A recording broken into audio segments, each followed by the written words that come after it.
में बात कुरुक्षेत्र से खबर की। विधायक अशोक अरोड़ा ने बयान दिया है, सत्ता धनबल के आधार पर बीजेपी ने चुनाव जीतना चाहा, चुनाव में धर्म की जीत हुई। अशोक अरोड़ा ने कहा, रिटर्निंग अधिकारी का 4 वोट रद्द करना गुंडागर्दी है। पूर्व मंत्री और थानेसर से विधायक अशोक अरोड़ा ने कहा कि बीजेपी ने सत्ता व धनबल के आधार पर राज्यसभा चुनाव जीतना चाहा, लेकिन अंततः धर्म की जीत हुई। उन्होंने कहा कि बीजेपी को तीसरा उम्मीदवार नहीं उतारना चाहिए था, लेकिन उनका प्रजातंत्र पर विश्वास नहीं है, इसलिए उन्होंने चुनाव जीतने के लिए हर हथकंडा अपनाया। लेकिन संख्या बल के आधार पर जीत हुई और प्रजातंत्र भी यही कहता है। अशोक अरोड़ा ने आगे कहा कि रिटर्निंग अधिकारी का 4 वोट रद्द करना सरासर गुंडागर्दी है, क्योंकि रिटर्निंग ऑफिसर सरकार के दबाव में थे।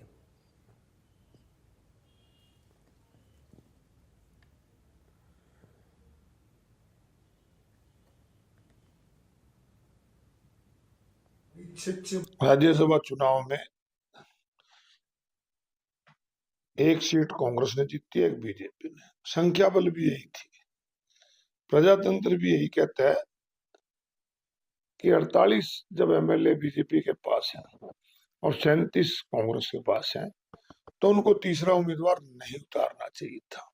ऐसे पहली बार नहीं है। कांग्रेस की सरकार थी, हुड्डा साहब मुख्यमंत्री थे, हम लोकदल में थे, हम 31 एमएलए थे। 2 सीटों पे चुनाव हुआ, एक कांग्रेस ने जीती, एक लोकदल ने जीती, तीसरा उम्मीदवार ही नहीं आया। दोबारा फिर 2 सीट आई, राम कुमार कश्यप जी जीते, एक भी कांग्रेस का जीता। तो चाहिए तो यही था कि संख्या के बल पे उन्होंने नहीं करना, परंतु इनका प्रजातंत्र में विश्वास है। ये तो हर हथकंडा अपनाकर वो सीट जीतना चाहते थे और उसके बावजूद भी कांग्रेस पार्टी जीती। इन्होंने तो 4 वोट अनैतिक तरीके से, जो प्रिजाइडिंग अफसर था, रिटर्निंग अफसर, उसने जो रद्द की है, हम उसके खिलाफ कल महामहिम को मिले। मैं खुद काउंटिंग एजेंट था।